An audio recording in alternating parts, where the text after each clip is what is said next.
Hello everyone. स्वागत है आप सभी का मेरे YouTube channel the librarian show पर।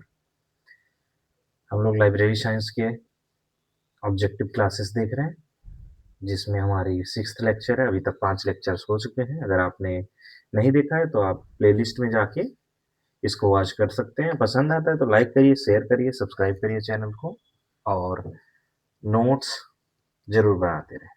साथ ही साथ नोट्स बनाते रहें या पॉज कर लें वीडियो को, नोट्स बनाते रहें। ये they are going to benefit you a lot. Okay, so आगे बढ़ते हैं। ये मेरे यूट्यूब चैनल की प्लेलिस्ट है। ऑब्जेक्टिव एग्जाम की तैयारी कर रहे हैं तो इसको फॉलो करिए, डिस्क्रिप्टिव पढ़ना है तो इसको, और आप सभी देख सकते हैं। ये रहा कुछ मेरे बारे में, और ये कुछ ध्यान देने योग्य बातें कॉम्पिटिटिव एग्जाम में।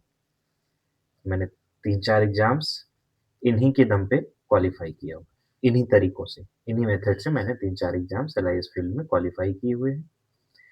और टाइम ना वेस्ट करते हुए हम आगे बढ़ते हैं और शुरुआत करते हैं आज के क्लास की। तो पहला जो है अब्स्ट्रैक्टिंग जर्नल कौन सा था, तो वो था जर्नल डेस स्केवेंस। ठीक है, ये फ्रांस का जर्नल है, फ्रेंच लैंग्वेज में। So this was first abstracting journal. ये एग्जाम में आता है। फर्स्ट अब्स्ट्रैक्टिंग जर्नल कौन सा था, तो ये आता है एग्जाम में। ओके, याद कर सकते हैं आप लोग। फर्स्ट इंडिया में ये इंडियन साइंस अब्स्ट्रैक्ट। ठीक है, ये इतना जरूरी नहीं है, साथ साथ नोट्स बनाते रहिए जो जो चीज़ों को बताता हूँ कि एग्जाम में आते हैं, वरना अदर चीज़ों को इग्नोर भी कर सकते हैं। ठीक, international abstracting service in the mathematical subject, mathematical review, BIOSIS preview part of life sciences है, ये वेब ऑफ साइंस डेटाबेस है, उसका पार्ट है। ठीक है, ट्रेंड रिपोर्ट क्या होता है? Trend report, it presents progress as well as trend of the subject. Trend of the subject यानी लेटेस्ट उस सब्जेक्ट में क्या क्या चीजें चल रही हैं, इस चीज को कौन प्रदर्शित करता है? Trend report. ठीक है,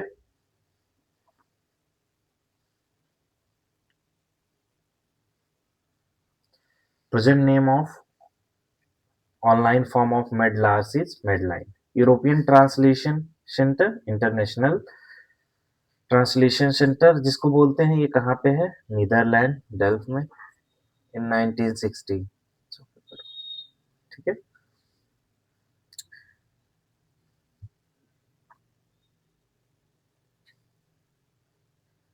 ट्रांसलेशन सर्विस इन यूके, ये कुछ बहुत ज़्यादा ज़रूरी नहीं है, आप एक बार देख सकते हैं या नोट डाउन कर लीजिए थोड़ा बहुत, ये इतना इम्पोर्टेंट नहीं है।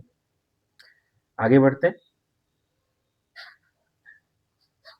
ट्रांसलेशन पूल किसे बोलेंगे? जब बहुत सारे जो है एजेंसीज, ठीक है, वो साथ आ जाएं तो उन्हीं को ट्रांसलेशन पूल्स बोलते हैं।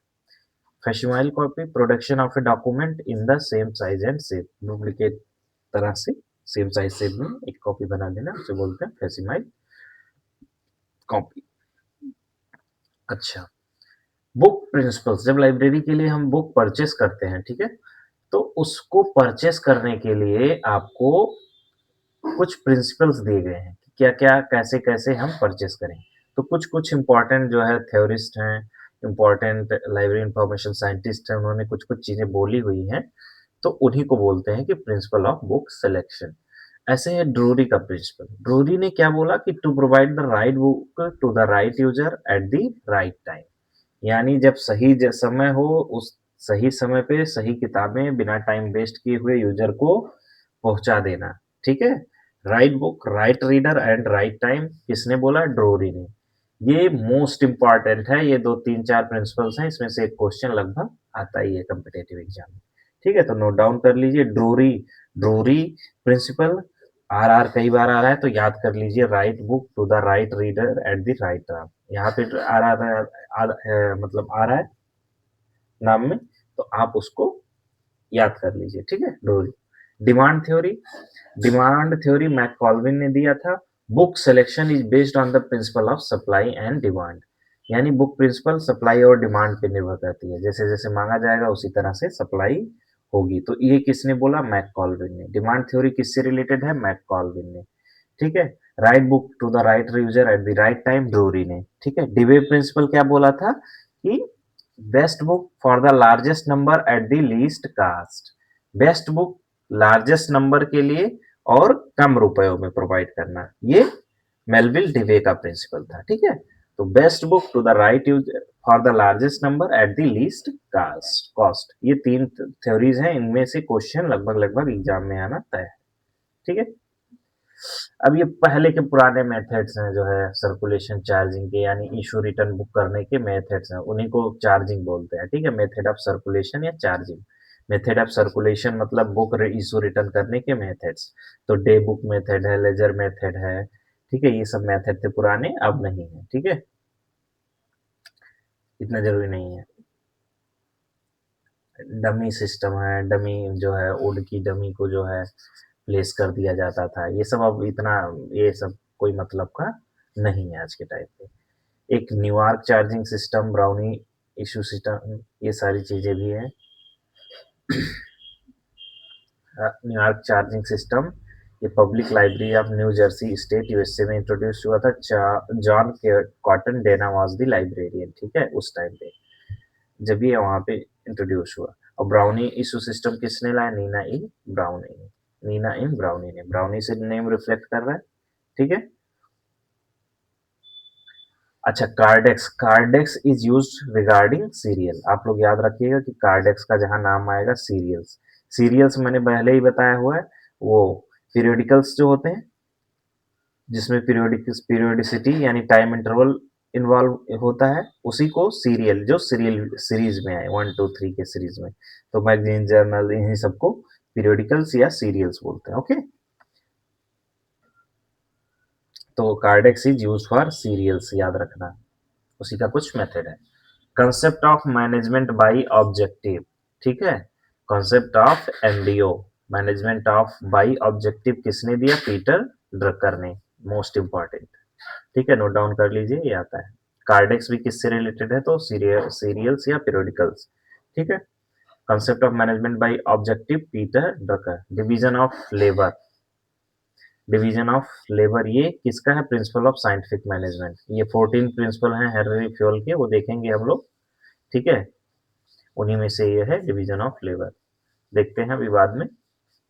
Father of managerial theory Henry Fayol, Henry Fayol. ठीक है, फादर ऑफ मैनेजरियल थ्योरी किनको बोलते हैं? Henry Fayol. ये लोग मैनेजमेंट से रिलेटेड कॉन्सेप्ट दिए हुए हैं। मैनेजमेंट टेक्निक्स फॉर लाइब्रेरियन किसने लिखा? जीई इवांस ने लिखा है। ठीक है, the guiding principle for planning to set up a new library BIS standard. एक स्टैंडर्ड्स है जिसमें बहुत सारी चीजों से रिलेटेड स्टैंडर्ड्स बनाए गए हैं। ठीक है, कोड है, वो guiding principle for planning a new library भी उसी में दिया हुआ है।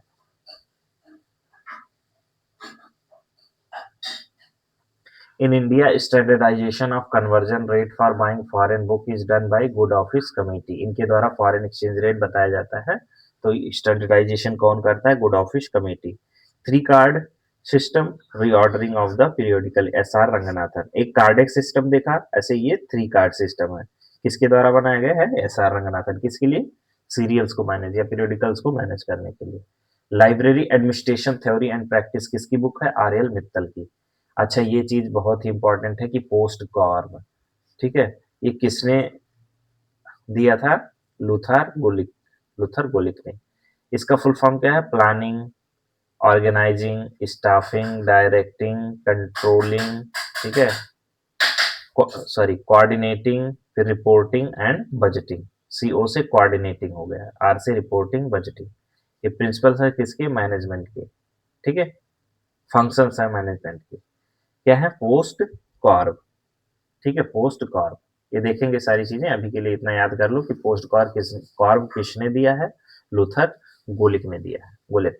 Book is a macro type of document. ठीक है, एक हो गया माइक्रो, माइक्रो मतलब बहुत छोटा डॉक्यूमेंट, एक मैक्रो, मैक्रो मतलब थोड़ा बड़ा, जो जिसमें बुक आ जाता है। रंगनाथन ने स्टाफ फार्मूला दिया इस बुक में, लाइब्रेरी एडमिनिस्ट्रेशन। ठीक है, ये किससे डील करता है? पब्लिक लाइब्रेरीज की जो स्टाफ के फार्मूला है उससे। Principle of scientific management F W Taylor, ये एग्जाम में आता है। देखो, साइंटिफिक, साइंटिटी टी आ रहा है, ऐसे टेलर, जहाँ साइंटिफिक टी इस तरह से कुछ अपना मेथोडोलॉजी जो भी हो उसको यूज करके आप याद कर सकते हैं, अपना अपना तरीका है, ठीक है। तो ये scientific management, principle of scientific management, F W. Taylor. अब ये लाइब्रेरी कमिटीज की पहले भी बात हो चुकी है, फिर से आ गया है, तो लाइब्रेरी कमेटी 1957, ठीक है, लेकिन इसमें मैंने कुछ लिखा नहीं हुआ, ठीक है। अच्छा, ये यूजीसी 1953 में इस्टेब्लिश हुआ, लेकिन यूजीसी एक्ट कब आया? 1957 में। चेयरमैन कौन बने थे? सीडी देशमुख, ठीक है। यूजीसी ने एक कमेटी अपॉइंट की थी 1957 में, इंपॉर्टेंट है। कौन चेयरमैन था? डॉक्टर एस आर रंगनाथन, ठीक है। इन्होंने एक रिपोर्ट 1959 में सबमिट किया, उसमें क्या बोला था एस आर रंगनाथन जो है 1957 वाली कमेटी ने, कि library grant should be calculated by formula. कितना लेना चाहिए? 15 पर स्टूडेंट एंड 200 पर रिसर्च स्कॉलर या टीचर, ठीक है। 15 पर स्टूडेंट और 200 पर रिसर्च स्कॉलर या टीचर। ये फार्मूला किसने दिया है? एस आर रंगनाथन ने। ये आगे एग्जाम में आता है। ये पैसे का एक ये कमेटी हो गई, एक एजुकेशन कमीशन 1948 ने कुछ बोला था, उसका भी रिकमेंडेशन आता है। एक कोठारी कमीशन है। ये 2-3 कमीशन है जिनके बारे में पता होना चाहिए, लाइब्रेरी से रिलेटेड इन्होंने क्या बोला था, ठीक है। तो अभी के लिए ये देखते हैं, और आप बाद में आता रहेगा वो भी देखते हैं। अभी under chairmanship of S R Ranganathan, review committee of LIS कब बनी थी? 1961 में। किसके अध्यक्षता में? एस आर रंगनाथन की अध्यक्षता में, ठीक है। इसने जो है रिव्यू कमेटी ने क्या बोला था कि staff student ratio should be 1:10, यानी जो टीचर पढ़ा रहे हैं उनका अगर 10 बच्चे हैं तो एक टीचर होना चाहिए, 20 बच्चे हैं तो 2 हो जाएगा, 30 बच्चे हैं तो 3 टीचर, ठीक है। ये अंडर ग्रेजुएट लेवल के लिए इन्होंने ये रिकमेंडेशन दिया, और 1:5 किस पे बोला? मास्टर लेवल के लिए। एजुकेशन कमीशन, जिसको कोठारी कमीशन बोलते हैं, 1964-1966, इसके चेयरमैन कौन थे? DS कोठारी। ये आता है एग्जाम में एज इट इज। अब देखो, उन्होंने एस आर रंगनाथन कमीशन 1957 ने बोला था 15 रुपए पर स्टूडेंट, और फिर क्या बोला था? 200 रुपए पर रिसर्च स्कॉलर या टीचर। इसमें क्या बढ़ा के कर दिया इन्होंने? 25 पर स्टूडेंट और 300 पर टीचर, ठीक है। तो कोठारी कमीशन ने बढ़ा दिया, जाहिर सी बात है कि बाद में आया हुआ तो बढ़ ही जाएगा, जो बाद में चीजें आती हैं, इन्फ्लेशन होता है तो, ठीक है। अब ये क्वेश्चन आता है, चाहे ये पूछ लेगा, चाहे एस आर रंगनाथन वाला पूछ लेता है एग्जाम में, ठीक है। तो एस आर रंगनाथन वाला पूछेगा तो ये बताना 15 15 पर स्टूडेंट या 200 पर रिसर्च स्कॉलर, और अगर ये पूछेगा 25 पर स्टूडेंट और 300 पर टीचर, कोठारी वाला, ओके। या तो इन्होंने बोला कि 6.5 से 10% of the total budget depending on the stage of development of each university library. या तो इतना बजट बना लो, या तो बनाओ कि 6.5 से लेके 10% तक, कितना budget, depending on the stage of development of university library, ठीक है। ये एग्जाम में आता है तो याद कर लीजिएगा। राधा कृष्णन कमीशन 1948 में आया था, तो इन्होंने क्या बोला था कि 40 पर स्टूडेंट लो या 6.25% of the total education budget. तो मैंने आज तक जितने भी एग्जाम देखे हैं, जो क्वेश्चन आया हुआ है ज्यादा, तो ये राधा कृष्णन कमीशन वाला आया हुआ है, और इन्होंने बोला हुआ है कि 6.25% जो है होना चाहिए, ठीक है। तो याद कर लेना ये चीज। मेहरौता कमेटी 1983 में आया, मेहरौता कमेटी 1983 में आया, ये याद कर लीजिएगा कब आया, ठीक है। तो आई होप कि तीनों कमीशन में जो मेन इंपॉर्टेंट पॉइंट जो एग्जाम में आता है फैक्चुअल एकदम 100%, वो यही था, मैंने बता दी। अब committee on national network system for university library 1988 में आया, ठीक है। फिफ्थ 5 ईयर प्लान उसमें चल रहा था, और who was the chairman of this committee? ठीक है, doctor L Seshagiri, okay. Curriculum development committee on library information science 1993 में, रस्तोगी कमेटी 1997, 1998 में, ये सब इतना जरूरी नहीं है। Fumigation is related to preservation, जो किताबें होती हैं जो उन्हें प्रिजर्व करना होता है, लॉन्ग टाइम तक रखने के लिए उनका ध्यान देना पड़ता है, ठीक है। किताबें नहीं तो सड़ जाएंगी, जर्म्स लगेंगे, तो उन्हीं को एक फ्यूमिगेशन यूज होता है टर्म। किससे रिलेटेड है ये? प्रिजर्वेशन से, जिसमें केमिकल कुछ स्प्रे करके जो है एक गैस चैम्बर बना के किताबों के जो कीटनाशक मतलब ये जो इंसेक्ट्स होते हैं, जर्म्स होते हैं, उनको किल किया जाता है। ठीक है, फुमिगेशन तो प्रिजर्वेशन से रिलेटेड है, याद कर लेना। There should be one manager and one plan for all the operations which have same objective. ये किसने बोला? हेनरी फ्योल ने बोला। ये मैनेजमेंट से रिलेटेड है। Henry Fayol Fayol sorry 14 principles इन्होंने दिए हैं। ठीक है, 14 प्रिंसिपल्स ऑफ हेनरी फ्योल, ये हम लोग देखेंगे बाद में। ठीक है, इंपॉर्टेंट है ये भी, आप इंटरनेट से भी देख सकते हैं, नहीं तो बाद की क्लासेस में मैं बता दूंगा। ठीक है, हेनरी फ्योल के 14 प्रिंसिपल्स इन्होंने मैनेजमेंट के दिया। उन्होंने एक बात ये भी बोली कि there should be one manager and one plan for all the operations which have same objective. इन्होंने ही बोला the principle esprit de corps emphasises team work, team work. ठीक है, प्रिंसिपल स्प्लिट डे कॉर्प्स किसके? हेनरी फ्योल के जो है 14 principles. ठीक है, 14 प्रिंसिपल्स लिख लीजिए, यहीं पे बता देता हूं आप। Management, 14 principles of management.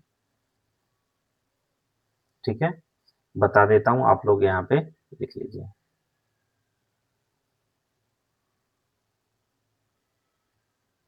कभी कभी एग्जाम में आ जाता है कि ये प्रिंसिपल क्या है क्या नहीं है, तो इसलिए यहीं से।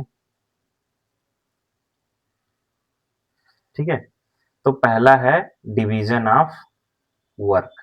ठीक है, डिवीजन ऑफ वर्क पहला प्रिंसिपल हो गया। दूसरा प्रिंसिपल है authority and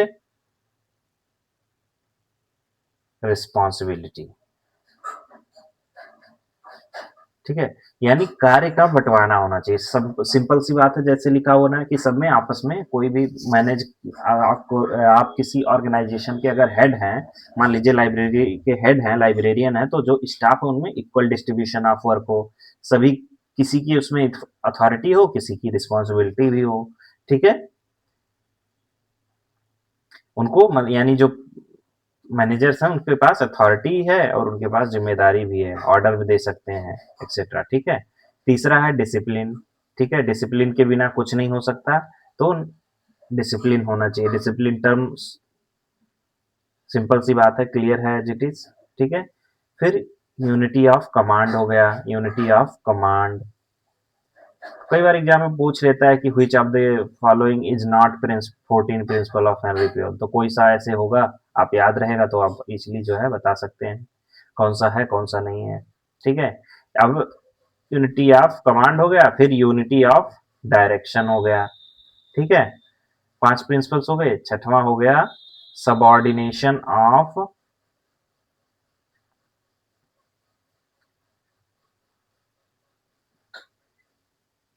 individual interest to general interest.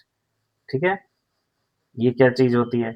Unity of command, यानी कमांड का मतलब आदेश एक ही तरफ से आए, और डायरेक्शन मतलब एक ही दिशा में आए। ये नहीं कि हमारे नीचे काम करने वाला भी मुझे आदेश दे रहा है या मुझे दिशा बता रहा है कि क्या काम करना है क्या नहीं। ठीक है, सबऑर्डिनेट सबऑर्डिनेशन, ठीक है, of individual interest to general interest. इसका मतलब क्या हुआ कि हम, भाई जो जनरल पर्पज है ऑर्गेनाइजेशन को, उसको देखें, ना कि अपना हित देखें। ठीक है, तो ये चीज हो गया। ठीक है, सिक्स्थ ये हो गया। सेवेंथ है रिम्यूनरेशन, यानी पैसे का, जो वेतन का है उसका भी ख्याल रखना चाहिए। आठवां हो गया सेंट्रलाइजेशन एंड डिसेंट्रलाइजेशन। ठीक है, सेंट्रलाइजेशन एंड डिसेंट्रलाइजेशन, इसका मतलब क्या हुआ? ठीक है, तो कितना किसके पास अथॉरिटी होना चाहिए, कि सेंट्रल अथॉरिटी किसके पास, मतलब कितना डिसीजन मेकिंग होना चाहिए और कितना डिसीजन मेकिंग डिस्ट्रीब्यूट होना चाहिए, इत्यादि चीजें जो है इस प्रिंसिपल से डील होती है। ठीक है, नौवां हो गया स्केलर चेन। इसका मतलब होगा कि अथॉरिटी का डिस्ट्रीब्यूशन होना चाहिए, मतलब किसी के पास, किसी के अंडर ये काम करेंगे, किसी के अंडर ये काम करेंगे, ये सब क्लियरिटी होनी चाहिए, ना कि हम पता लगे ये इनके भी अंडर काम कर रहा है, इनके भी अंडर, तो कहाँ कहाँ से आदेश लेगा। ठीक है, तो एक चेन बना होना चाहिए कि अथॉरिटी मेरे ऊपर कौन सी काम कर रही है। ठीक है, स्केलर चेन, ये सारे प्रिंसिपल्स आप इंटरनेट पे लिखोगे तो आप वहां से नोट डाउन कर लेना, ठीक है, सर्च करके। मैं केवल इजी वे में आपको समझाने के लिए ऐसे रफ टाइप में लिख दे रहा हूँ, ठीक है। 10वां हो गया ऑर्डर, ठीक है। तो सारी चीजें ऑर्डर में होनी चाहिए, हर एक चीज ऑर्डर, ये आदेश वाला नहीं है। ऑर्डर मतलब सिस्टमेटिक चीजें होनी चाहिए, ठीक है। 11th प्रिंसिपल है इक्विटी। इक्विटी से क्लियर है, इक्वल, ठीक है, इक्वल चीजें हों, ठीक है। स्टेबिलिटी ऑफ पर्सनल हो गया 12। 12 हो गया स्टेबिलिटी ऑफ पर्सनल, यानी जो काम कर रहा है उसको जो है क्या हो,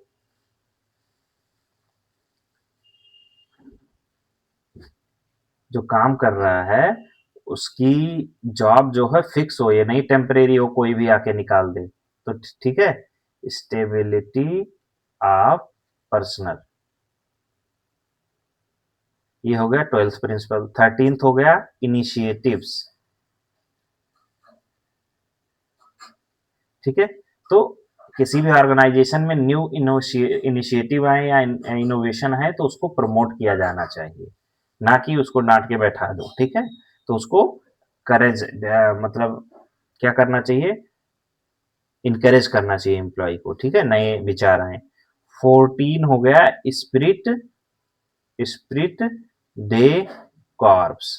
स्पिरिट डे कॉर्प्स मतलब टीम वर्क, टीम वर्क, सभी ऑर्गेनाइजेशन में ये एज ए टीम काम करें, तो ये हो गया spread day corps.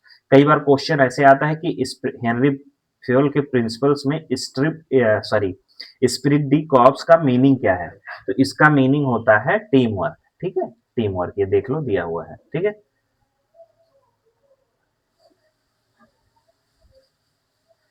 Restoring order among the book is called self rectification. कई बार लाइब्रेरी में जो रैक्स होते हैं, ठीक है, रैक्स होते हैं, उनमें क्या होता है किताबें मिसप्लेस हो जाती हैं, ठीक है। किसी का क्लास नंबर दूसरा है, उसको कहीं और पे रख दिया गया, तो उसको जब सुधार करते हैं तो उसी को बोलते हैं सेल्फ रेक्टिफिकेशन, ठीक है। Management is the art of getting things done through others and with the people in formally organised groups. ये किसने बोला है, एच कूंज, एच नूज, ठीक है। Management is the art of getting things done through others with the people in formally organised groups, H Koontz ने बोला इसको। Two factor theory of motivation, motivation theory किसने दिया, एफ हर्जबर्ग ने दिया, ठीक है। Two factor theory of motivation, motivation होना चाहिए किसी कार्य को करने के लिए, तो ये किसने बोला, F Herzberg. Human being as a vital machine, ये इतना जरूरी नहीं है, ये भी इतना जरूरी नहीं है। Industrial sociology, psychology and human relation theories of management, human relation theories of management किसने दिया, एल्टन मेयो, ई मेयो, ये याद कर लेना, ये आता है एग्जाम में, ह्यूमन रिलेशन,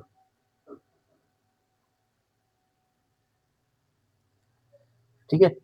ये एक नया टॉपिक है।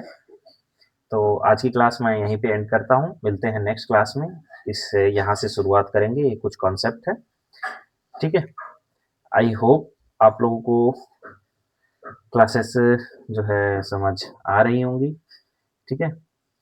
तो चैनल को लाइक करिए, सब्सक्राइब करिए, शेयर करिए अपने दोस्तों के बीच, और इन क्लासेस को नोट्स में तब्दील करिए, तभी फायदा होने वाला है आपको। और ये मैं गारंटी करता हूँ कि अगर आप इन लेक्चर्स को देख लेंगे, लेक्चर्स को देख के नोट्स बना लेंगे, फिर एमसीक्यू बुक सॉल्व करेंगे, तो आपको बहुत हेल्प होगा, बहुत हेल्प होगा और समझ भी आएगा, ठीक है। तो आप नोट्स जरूर से जरूर बनाते रहेंगे, एमसीक्यू बुक सॉल्व करते रहिए, खासकर ये स्कूल लाइब्रेरियन के लिए बेनिफिशियल होने वाले हैं जो लेक्चर्स हैं, ठीक है। तो इसी के साथ थैंक यू सो मच, ठीक है। चैनल को लाइक करिए, सब्सक्राइब करिए और पढ़ते रहिए। All the best to all of you.